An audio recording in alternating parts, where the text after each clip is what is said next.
Hello दोस्तों, कैसे हो आप सभी। स्वागत है आपका अपने यूट्यूब चैनल पर। तो जैसा कि आपको पता होगा कि हम जो आरआरबी एनटीपीसी 2025 के लिए प्रैक्टिस सेट चल रही है, जो कि नवीन सर करवा रहे हैं, उनका हम रिवीजन कर रहे हैं। और ये आपका प्रैक्टिस सेट नंबर 17 है, जिसका हम रिवीजन करेंगे। और इससे पीछे जो 16 प्रैक्टिस सेट हो चुके हैं, उसका भी हम रिवीजन कर चुके हैं। और जो उनकी वीडियो है वो आपको इसी प्लेलिस्ट में मिल जाएगी। और जो ये पीडीएफ है ये आपको हमारे टेलीग्राम चैनल पर मिल जाएगी। और जो बाकी की पीडीएफ है, जो कि 16 सेट पीछे के हो चुके, उन सभी की पीडीएफ आपको टेलीग्राम चैनल पर मिल जाएगी। और ये जितने सेट हुए हैं, इनकी कंबाइंड पीडीएफ भी जल्दी जो टेलीग्राम ग्रुप है उस पर डाल दी जाएगी। और जो टेलीग्राम चैनल है उसका लिंक आपको डिस्क्रिप्शन में मिल जाएगा। तो चलिए शुरू करते हैं अपने वीडियो को। जो पहला प्रश्न है कि किस राज्य सरकार ने पक्के पगा हॉर्नबिल उत्सव को राज्य उत्सव घोषित किया है। तो ये अरुणाचल प्रदेश ने किया है। और यहाँ पर माइको और ड्री उत्सव बनाया जाते हैं। आंध्र प्रदेश में अटला तड्डी रोटी उत्सव बनाया जाता है। तमुल अवसर ये सिक्किम में मनाया जाता है। कोजागिरी महाराष्ट्र में मनाया जाता है। होजागिरी त्रिपुरा में मनाया जाता है। सातसुक मेघालय में मनाया जाता है। मोत्सु नागालैंड में। प्राग ये असम में। नागोवा जात्रा ये तमिलनाडु में। गुरुवायूर एकादशी ये केरल में बनाई जाती है। केर गरिया पूजा ये त्रिपुरा में बनाए जाते हैं।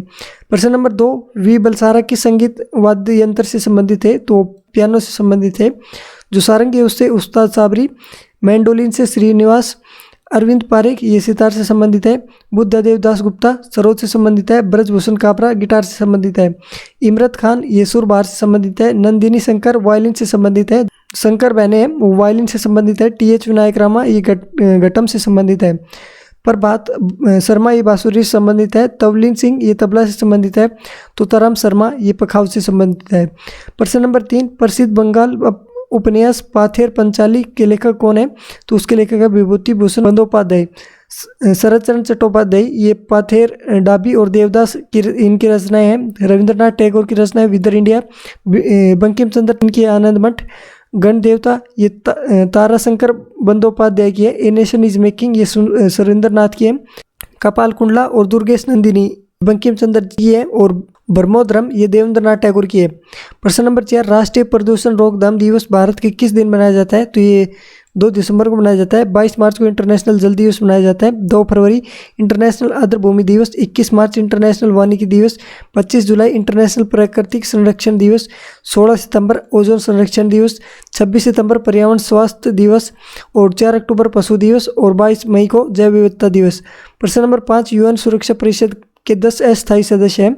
उनका चुनाव महासभा द्वारा कितनी अवधि के लिए किया जाता है। तो ये 2 वर्ष के लिए किया जाता है। भारत इसमें अब तक 8 बार रह चुका है। सबसे अधिक बार जापान 11 बार रह चुका है। जो सदाई देश होते हैं उसमें 5 देश हैं, अमेरिका, ब्रिटेन, चीन, फ्रांस और रूस। मूल रूप से 11 देश थे, जो 1965 में इसे 15 देश कर दिए गए। दुनिया का जो पुलिसमैन है वो ये सुरक्षा परिषद को कहते हैं। और यूएन की स्थापना 24 अक्टूबर 1945 को हुई थी। इसमें 6 ऑर्गन है। जो अंतर्राष्ट्रीय न्यायालय है उसका जो हेडक्वार्टर है वो हेग में है, हेग नीदरलैंड में है। प्रश्न नंबर 6, 1981 में इसरो द्वारा प्रतिष्ठित भारत के पहले जियो स्टेशनरी उपग्रह का नाम क्या है। तो उसका एप्पल है। और ये पहला संचार उपग्रह था। ये 1981 में छोड़ा गया था। और जो रॉकेट इस्तेमाल की थी वो एरियन फर्स्ट थी। प्रश्न नंबर 7, भारत की सबसे लंबी मारक क्षमता वाली बैलिस्टिक मिसाइल कौन सी है। तो अग्नि 5 है, जो कि 5000 से 8000 की इसकी रेंज है। ब्रह्मोस इसकी 290 है।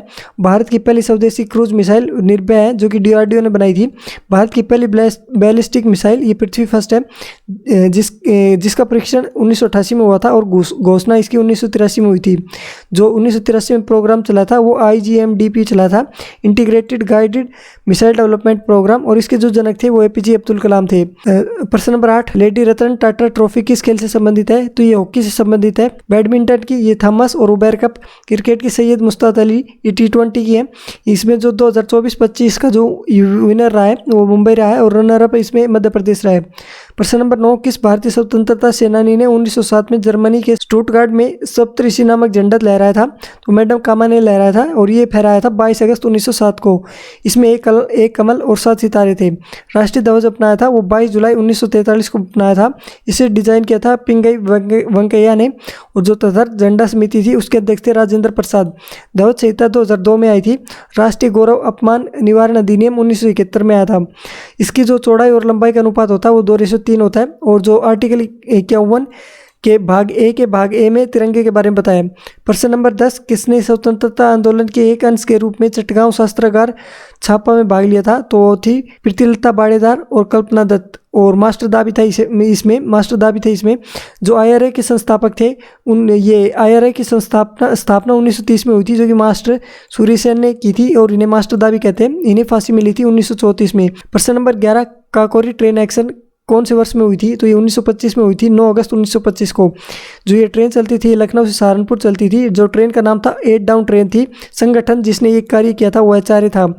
जो पहली गोली चलाई थी वो मनमथ दास गुप्ता ने चलाई थी। इसमें जो मुख्य आरोपी घोषित किया वो राम प्रसाद बिस्मिल को किया था और इन्हें जो फांसी दी गई वो गोरखपुर में दी गई। फैजाबाद में जो फांसी दी थी वो अशफाक उल्ला खान को मिली थी और ठाकुर रोशन सिंह इन्हें इलाहाबाद में मिली और जो राजेंद्र लाहिड़ी है उन्हें गोंडा में फांसी दी गई थी। प्रश्न नंबर 12, कौन से स्वतंत्र सेनानी ने जेल की दीवारों पर महाकाव्य कमला लिखा था? तो ये VD सावरकर ने लिखा था। सत्यमेव जयते ये मुंडकोपनिषद से लिया गया है, जो कि मदन मोहन मालवीय ने लिया था। प्रश्न 13, मिलान से साइमन कमीशन भारत आया था। ये 3 फरवरी 1928 को आया था। क्रिप्स मिशन भारत आए थे 22 मार्च 1942 को आया था। जलियांवाला बाग नरसंहार 13 अप्रैल 1919 को हुआ था। चोरा चोरी की घटना 4 फरवरी 1922 को हुई थी। प्रश्न नंबर 14, 124वां संविधान संशोधन विधेयक से संबंधित है। तो इस सामान्य वर्ग के अधिकार रूप में कमजोर वर्ग को 10% आरक्षण यानी कि जो EWS होता है उससे संबंधित है। जो 102वां संविधान संशोधन है वो राष्ट्रीय पिछड़ा वर्ग आयोग से संबंधित है। जो 122वां बिल है जो कि 101वां संविधान संशोधन है ये GST से संबंधित है। 86वां संविधान संशोधन जो कि 2002 में हुआ था उसमें 14 वर्ष की आयु तक जो निःशुल्क और अनिवार्य शिक्षा का अधिकार है। 104वां संविधान संशोधन ये SC और ST के लिए किया गया था। प्रश्न नंबर 15, भारत के अटॉर्नी जनरल महान्यायवादी की नियुक्ति कौन करता है? तो राष्ट्रपति करता है और ये जो नियुक्ति होती है PM की सलाह पर होती है। जो महान्यायवादी है वो आर्टिकल 76 में बताया गया है और ये पद ब्रिटेन से लिया गया है। आर्टिकल 88 संसद की बैठक में भाग ले सकता है लेकिन वोट नहीं डाल सकता। आर्टिकल 105 संसद सदस्य विशेषाधिकार के बारे में बताता है। जो पहले वादी थे वो MCC तलवार थे, दूसरे CK दफ्तरी थे। सबसे कम समय के लिए सोहराबजी थे और वर्तमान जो AGI है यानी न्यायवादी है अटॉर्नी जनरल ऑफ इंडिया वो R वेंकटरमणी है जो कि 16वें नंबर के हैं। प्रश्न नंबर 16, किस राजनीतिक दल को राष्ट्रीय पार्टी के रूप में मान्यता प्राप्त करने हेतु कम से कम 3 अलग अलग राज्यों में से लोकसभा की सीटों का कितने प्रतिशत जीतना अनिवार्य है? तो उसमें 2% होता है। अगर 2% नहीं है तो 4 से अधिक जो राज्यों में उसमें लोकसभा और विधानसभा में जो वैध मत है उसका 6% मत होने चाहिए। और जो लोकसभा और विधानसभा में जो फॉर्मूला यूज़ किया जाता है वो first past the post system जो है वो यूज़ किया जाता है। और अगर ये भी नहीं है तो इसके अलावा लोकसभा की 4 सीटें उनके पास होनी चाहिए।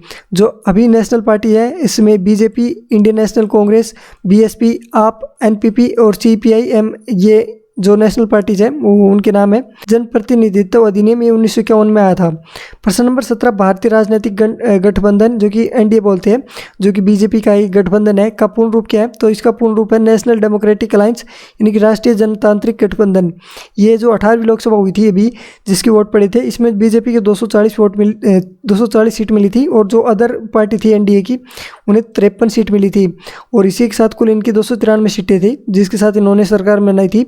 जो पहले NDA का जो पहले PM थे वो अटल बिहारी वाजपेयी थे। प्रश्न नंबर 18, मिसिंग जनजाति के लोग किस द्वीप पर निवास करते हैं? तो ये माजुली द्वीप पर निवास करते हैं जो कि ब्रह्मपुत्र असम में है। ये पहला भारतीय द्वीप जिला है जो कि 2016 में बना था और सबसे बड़ा नदी द्वीप है। सबसे छोटा नदी द्वीप मयूर है जो कि उमानंद भी जिसे कहते हैं। ये भी ब्रह्मपुत्र नदी पर है जो कि असम में स्थित है। बोडो कार्बो दिमसी ये जनजाति ये असम की जनजातियाँ हैं। टोडो तमिलनाडु की जनजाति है। जारवा और ओंग ये अंडमान निकोबार की जनजाति है। बीरवोर ये झारखंड की जनजाति है। चकमा मेघालय की जनजाति है। अंगामी नागालैंड की जनजाति है। बुक्सा जोनसारी ये उत्तराखंड की जनजाति है। प्रश्न नंबर 19, कौन सा भारतीय हवाई दुनिया का प्रथम हवाई अड्डा है जो कि पूर्ण रूप से एक ऊर्जा से संचालित है? तो ये कोचीन अंतर्राष्ट्रीय हवाई अड्डा है जो कि यूनिएप द्वारा घोषित किया गया है। ये 1972 में यूनिएप बना था और इसका हेडक्वार्टर नैरोबी में है। सौर ऊर्जा से संचालित नाव पहली जो वो थी आदित्य और ये जो नाव है ये केरल की है। प्रश्न नंबर 20, भारत की सबसे लंबी रेल सुरंग कौन सी है, तो वो है पीर पंजाल सुरंग जो कि 11.215 किलोमीटर है और ये बेनियाल दर्रे में स्थित है जो कि जम्मू कश्मीर में है। सबसे लंबी सड़क सुरंग ये श्यामा प्रसाद है 9.28 किलोमीटर। अटल सुरंग ये 9.2 किलोमीटर है जो कि 2020 में इसका उद्घाटन किया गया था। प्रश्न नंबर 21, भारत में ब्रॉडगेज पटरियों के माध्यम से मध्य की दूरी कितनी होती है, तो 1676 मिलीमीटर होती है। नैरो गेज की 762 मिलीमीटर होती है। मीटर गेज की 1000 मिलीमीटर होती है। जो मानक गेज होता है उसके 1435 मिलीमीटर होती है और ये मेट्रो और मैनो रेल के लिए मैनो रेल में इस्तेमाल किया जाता है। प्रश्न नंबर 22, सकल घरेलू उत्पाद किसका कुल मूल्य है, तो इसमें आएगा आपका एक वर्ष के दौरान उत्पादित सभी अंतिम उत्पाद एवं सेवाओं का मूल्य होता है। प्रश्न नंबर 23, IFSC किसका संक्षिप्त रूप है, तो ये है Indian financial system code. MICR magnetic ink character recognisation. CASA current account saving account. MMID mobile money identifier. PBX private branch exchange. PFMS public financial management system. प्रश्न नंबर 24, किस उत्पाद के मूल्य में वृद्धि में परिणाम स्वरूप कई उत्पादों के मूल्य में वृद्धि होगी जिसका परिणाम मुद्रास्फीति होगी, तो ये पेट्रोलियम आएगा इसमें। प्रश्न नंबर 25, कौन सी भाषा AI के लिए उपयुक्त होती है, तो इसमें आएगा प्रोलॉग। और जो पाइथन है वो सबसे उपयोगी लैंग्वेज है। AI के लिए जो नई भाषा है वो NLP बनाई गई है जो कि जिसकी फुल फॉर्म होती है नेचुरल लैंग्वेज प्रोसेसिंग। तो ये आज का प्रैक्टिस सेट नंबर आपका 17 था जो कि मैंने आपको कंप्लीट रिवाइज करवा दिया है।